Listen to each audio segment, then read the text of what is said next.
Every summer, thousands of Irish students head stateside for the summer as part of the J1 visa program. But with Donald Trump at the White House and the increased immigration crackdowns we've seen from him, can students expect to have the same experience as in previous years? Well, according to the Union of Students in Ireland, the students should be cautious this year should they want to take part in any activism, as it may come with risks, including that of deportation. Joining me now, Chris Clifford, President of the Union of Students of Ireland. Chris, good morning. Good morning.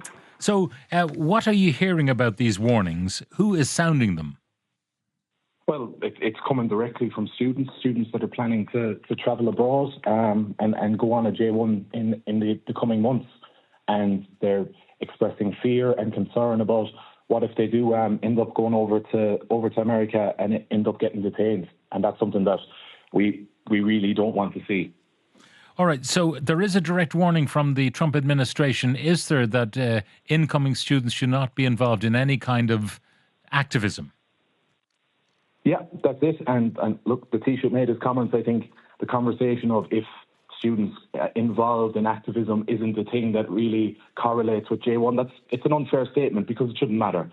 If students want to be involved in activism, we are very much a freedom of speech union. We want people to have their voices heard, but we also, the safety of students is our top priority, and that's why we're kind of making these students aware that, take precaution if you are going to America this year. I mean, the prospect of being deported, we've seen the Trump administration deport people without any kind of hearing or say-so.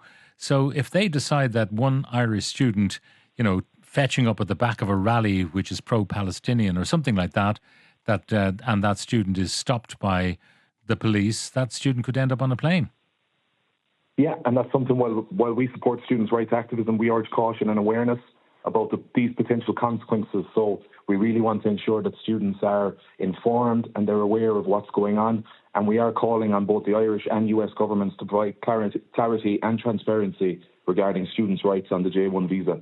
So you want to see, a list of do's and don'ts? Pretty much, and lay out what students should be aware of and what to look out for, and that's the most important thing. One of the reasons, the rationale behind the J1 visa program was to get students who would become movers and shakers in the business and academic world in years to come, to get them to see the United States, become, if you like, infatuated with the United States and bring that message home with them to, it was one of those exercises in soft power. And it looks like Donald Trump has turned his back on that kind of thing because people see the Trump administration at close quarters and they don't want it, and they certainly won't be preaching nice things about it. Now, what about people who might be using social media and passing on memes of Trump or whatever, or saying things about him or his administration or any of his government? Beware. What we've seen from J1 companies is that they're advising that you delete your social media if that's the case, which once again we totally condemn. But if this is the precaution that's needed to be done, it's to ensure the safety of the students, and that's the most important thing when it comes down to it all. You're saying that in principle you're in favour of free speech, but pragmatically you're not. Well, I'm absolutely in favour of free speech, but if there's administrations abroad that's completely out of our control, that we can't lobby these people other than what we're having with this conversation here. I'm very much an advocate of free speech, but if these students, if it's between getting sent home, getting deported, or getting detained, we have to look at the safety as the top priority there. Now, the irony is that with all the deportations of people and immigrants being rounded up, there may well be a shortage of labour for the hospitality industry this summer. So there might be lots of J1 type jobs available, but they come with a caveat. Yeah, for sure. That's always the way. Where if students, we've seen students that have told us that they're travelling around Europe instead of actually availing of the J1, going to places like Greece and Spain just because they feel much safer going there. Okay, and that's the question, and I was going to ask you, what evidence is there that people are finding other destinations and other jobs? Because this is a working visa. You're supposed to get a job when you're over there and keep body and soul together. So where else are the jobs available?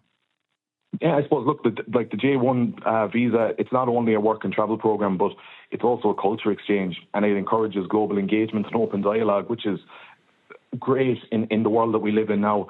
But we're hearing from students that they're going into hospitality sectors in Spain and Greece and various destinations around Europe, as I said, because it's they just feel safer, and that's obviously they're prioritising their safety as well.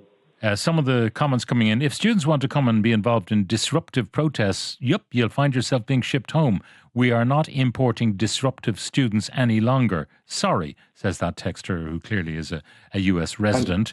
I visited China regularly over the last 20 years with less apprehension than I would have now visiting the United States.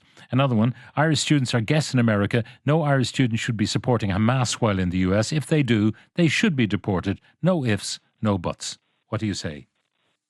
I suppose, look, all I can say to that is students have always been the forefront of social change, and limiting their voices abroad doesn't protect democracy, it undermines it.